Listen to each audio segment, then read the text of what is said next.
Welcome to Srabanti's kitchen. আপনাদের সকলকে শ্রাবন্তীস কিচেনে সুস্বাগত। আবার একটা নতুন রেসিপি নিয়ে আমি আপনাদের কাছে হাজির হয়েছি। আজকের রেসিপিটা হলো আমাদের বাঙালিদের ঐতিহ্য। অনেকেই এই রেসিপিটা হয়তো দেখেই বুঝতে পারছেন কি তৈরি করেছি। আজকের রেসিপিটি হলো চিংড়ি মাছের মালাইকারি। তবে বাড়িতে অতি অল্প উপকরণ দিয়ে খুব সহজে তৈরি করে নিতে পারবেন এই রেসিপিটি।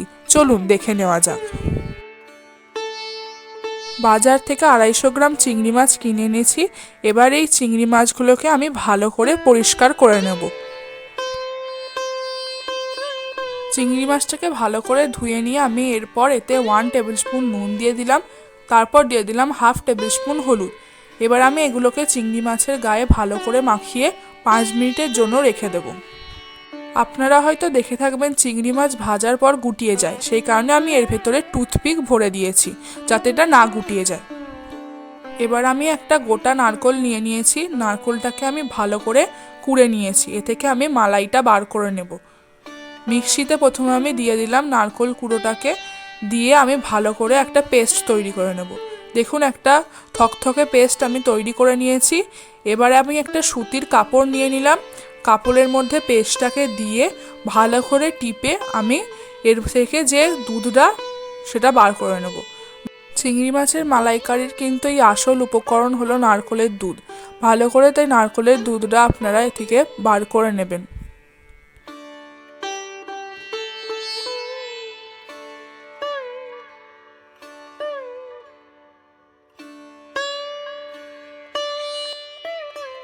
দেখুন আমি সম্পূর্ণ নারকেলের দুধটা বার করে নিয়েছি। আমার 1 বাটি নারকেলের দুধ হয়েছে একটা নারকেল থেকে। দেখুন এইভাবে ছিবড়েগুলো পড়ে থাকবে, এটা কিন্তু কোনো কাজেরই নয়। এবার আমি এখানে নিয়েছি একটা গোটা পেঁয়াজ বাটা, 2 কোয়া রসুন বাটা, 2টো কাঁচা লঙ্কা বাটা আর 1 ইঞ্চি আদা বাটা। এবার আমি মশলাগুলো নিয়ে নিচ্ছি। নিয়ে নিলাম 1/2 টেবিল স্পুন হলুদ গুঁড়ো, 1/2 টেবিল স্পুন কাশ্মীরি লঙ্কা গুঁড়ো, 1/2 টেবিল স্পুন জিরে গুঁড়ো, তারপর নিয়ে নিলাম 1/2 টেবিল স্পুন ধনে গুঁড়ো, আর দিয়ে দিলাম 1/2 টেবিল স্পুন লাল লঙ্কার গুঁড়ো, তারপর দিয়ে দিলাম স্বাদ মতো নুন আর 1/2 টেবিল স্পুন চিনি। এবার আমি কড়াইতে 3 টেবিল স্পুন সর্ষের তেল দিয়ে দিলাম। তেলটা ভালো করে গরম হয়ে গেলে আমি তারপর চিংড়ি মাছগুলো এক এক করে ভেজে নেব। ভেতরে টুথপিকটা দেওয়ার কারণে কিন্তু চিংড়ি মাছগুলো গুটিয়ে যাবে না। আপনারা কিন্তু এই ট্রিকটা অবশ্যই করে দেখতে পারেন। এবার হালকা হাতে আমি আস্তে আস্তে চিংড়ি মাছগুলো ভেজে নেব। বেশি কিন্তু লাল করে ভাজবেন না, চিংড়ি মাছ বেশি লাল করে ভাজে না। হালকা একটু ব্রাউন কালার এলেই আমি তুলে নিলাম। এইভাবে আমি সব মাছগুলো এক এক করে ভেজে নেব।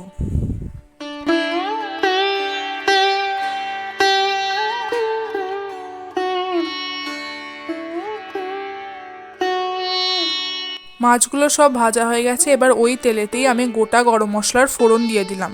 2টো এলাচ, দারচিনি আর লবঙ্গর থেঁতো করে ফোড়ন দিয়ে দিলাম। তারপর দিয়ে দিলাম পেঁয়াজ বাটা। এবার হালকা করে আমি এগুলোকে ভেজে নেব।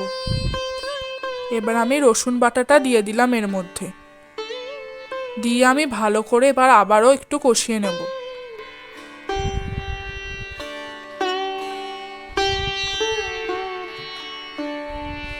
দেখুন ভালো করে আমার এটা কষানো হয়ে গেছে। এবার আমি এর মধ্যে আদা বাটা আর লঙ্কা বাটাটা দিয়ে দিলাম, দিয়ে আবারও একটু ভালো করে কষিয়ে নেব।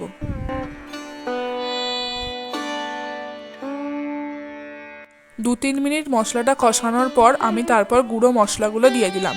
দেখুন পাশ থেকে তেল ছেড়ে গেছে, ঠিক সেই সময় কিন্তু আপনারা এই গুঁড়ো মশলাটা দিয়ে দেবেন। এবার এগুলোকেও আমি ভালো করে এর সাথে মিশিয়ে নেব।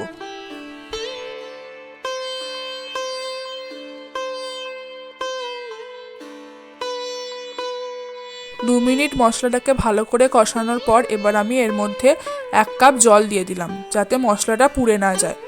দিয়ে আমি হালকা করে একটু ফুটিয়ে নেব।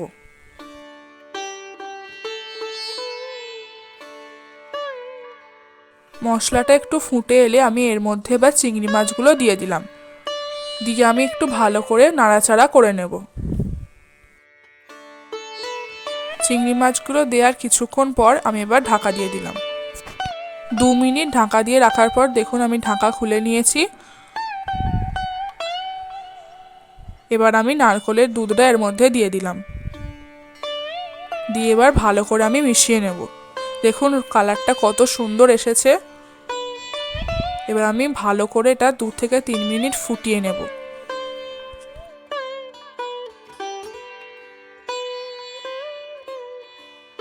দেখুন এইভাবে যখন ফুটতে থাকবে ঠিক তখনই আপনারা ঢাকাটা দিয়ে দেবেন। 3 মিনিট ভালো করে ফোটানোর পর আমি ঢাকা খুলে নিয়েছি আর আমার চিংড়ি মাছের মালাইকারিটা প্রায় রেডি হয়ে গেছে। এবার আমি এর মধ্যে 1 টিস্পুন ঘি দিয়ে দিলাম। ঘিটা দেওয়ার ফলে এর স্বাদটা আরেকটু বেড়ে যাবে। বেশি কিন্তু নয়, মাত্র 1 টিস্পুন আমি এর মধ্যে দিয়ে দিলাম। দিয়ে এবার এটাকে ভালো করে এর সঙ্গে মিশিয়ে নেব। ঘিটা দেওয়ার পর ভালো করে একটু ফুটে এলেই একটু মিশিয়ে নিয়েই আমাদের কিন্তু চিংড়ি মাছের মালাইকারি একদম রেডি হয়ে গেল। এবার গ্যাস অফ করে দিলাম। চলুন এবার সার্ভ করে দেওয়া যাক। বাঙালিদের একটি ঐতিহ্যবাহী রেসিপি হলো এই চিংড়ি মাছের মালাইকারি, আর আমি অতি সহজে ঘরোয়া উপকরণ দিয়ে তৈরি করে আপনাদের দেখালাম। খুব সুন্দর খেতে হয়, খুব টেস্টি হয়, আর গরম ভাতের সঙ্গে খুব খেতে ভালো লাগে। অবশ্যই বাড়িতে আপনারা এটা একবার ট্রাই করবেন আর কমেন্ট করে আমাকে জানাবেন কেমন লাগলো। যদি আজকের এই ভিডিওটা আপনাদের ভালো লেগে থাকে তাহলে অবশ্যই একটি লাইক করবেন, চ্যানেলটিকে সাবস্ক্রাইব করতে ভুলবেন না, আর পাশে থাকা বেল আইকনটি অবশ্যই ক্লিক করে দেবেন এই রকম নতুন নতুন রেসিপি পাওয়ার জন্য। আর সঙ্গে বন্ধুদের সঙ্গে খুব শেয়ার করবেন। সম্পূর্ণ ভিডিওটিতে আমার সঙ্গে থাকার জন্য ধন্যবাদ।